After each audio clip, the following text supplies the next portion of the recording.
देख रहे हैं न्यूज़ 7 हिंदी, राष्ट्र प्रथम। उत्तर प्रदेश के मुख्यमंत्री योगी आदित्यनाथ ने हाल ही में सनातन धर्म का अपमान करने वालों के खिलाफ कड़ा रुख अपनाया है। उन्होंने कहा है कि ऐसे लोगों का मिटना तय है। उन्होंने बंगाल में बीजेपी की हालिया जीत में उत्साहित होकर यूपी में मिशन 2027 के तहत बूथ समितियों की समीक्षा तेज कर दी है। दिल्ली मंत्री पंकज कुमार सिंह ने विपक्ष पर निशाना साधते हुए कहा है कि लोकतंत्र में जनता ने जब भाजपा को चुना है तो सरकार आना तय है। उन्होंने राहुल गांधी और ममता बनर्जी सहित सभी विपक्षी नेताओं को चेताया है कि लोकतांत्रिक प्रक्रिया का सम्मान करना आवश्यक है। वहीं आम आदमी पार्टी के संयोजक अरविंद केजरीवाल ने पश्चिम बंगाल में बीजेपी की जीत को लेकर देश भर में लोकतंत्र संकट में होने का दावा किया है। उन्होंने आरोप लगाया है कि पिछले कुछ महीनों में वोट रद्द करने जैसी कार्रवाइयों से लोकतंत्र और चुनाव प्रक्रिया पर सवाल उठ रहे हैं। तीनों घटनाओं के बीच राजनीतिक हलचल तेज है, जहां भाजपा का जोर सख्त बयानबाजी और संगठनात्मक तैयारी पर है और विपक्ष लगातार लोकतंत्र और चुनाव प्रक्रिया पर सवाल उठा रहा है।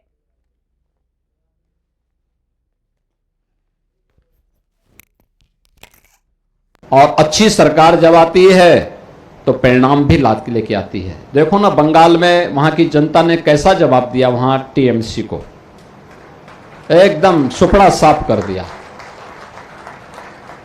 जो भी जनता की उपेक्षा करेगा,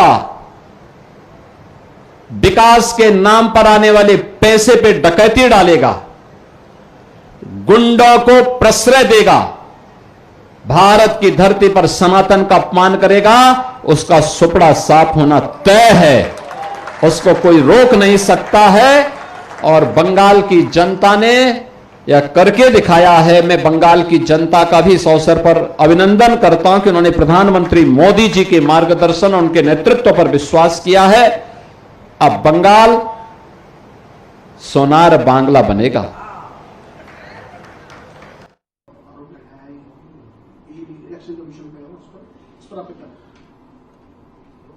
अपोजिशन का काम रह गया है सिर्फ आरोप लगाना। जब वो जीत जाते हैं तो अपने दम पे जीत गए, और जब वो हार जाते हैं तो वोट चोरी, इलेक्शन कमीशन, ईवीएम की बात करते रहेंगे। अपोजिशन को समझना चाहिए कि इस लोकतंत्र में लोकतांत्रिक तरीके से मतदान करने वाली जनता ने जब मन बना लिया कि भारतीय जनता पार्टी की सरकार आनी चाहिए, सरकार आती है। और चाहे वो राहुल जी हों, चाहे वो अरविंद केजरीवाल जी हों, इनके बारे में इनका काम ही रह गया है कि अपोजिशन के नाते कि सिर्फ वोट चोरी, ईवीएम के बारे में बातें करना।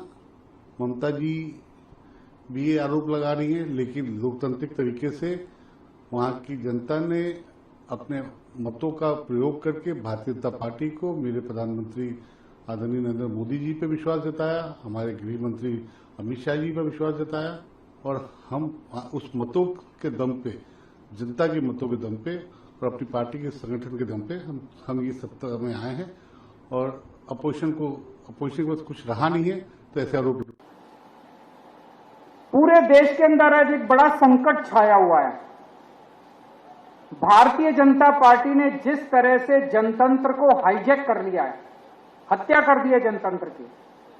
कहीं पूरे देश में कोई पार्टी जीत के आ जाए, इनको कोई फर्क नहीं पड़ता। उसके बाद ईडी से, सीबीआई से, पैसे से एमएलए तोड़ लेते हैं, पार्टियां तोड़ लेते हैं, सरकारें गिरा देते हैं, जेल भेज देते हैं, हर किस्म की वोट काट देते हैं, वोट ऐड करा देते हैं। कल बंगाल का जो चुनाव, वो चुनाव थोड़ी था। पिछले 3-4 महीने से हम देख रहे हैं क्या तांडव चल रहा है बंगाल के अंदर। उसी तरह से उन्होंने बिहार के अंदर किया, उसी तरह से उन्होंने महाराष्ट्र के अंदर किया, उसी तरह से मेरी अपनी विधानसभा, दिल्ली विधानसभा जहां पे हम बैठे हैं अभी, जब मैं जेल गया उसके पहले इस विधानसभा में 1,48,000 वोट थे।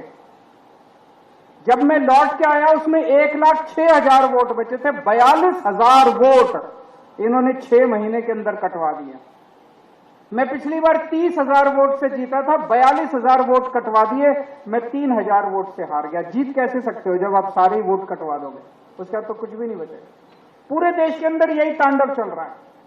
आज जनतंत्र के ऊपर संकट है।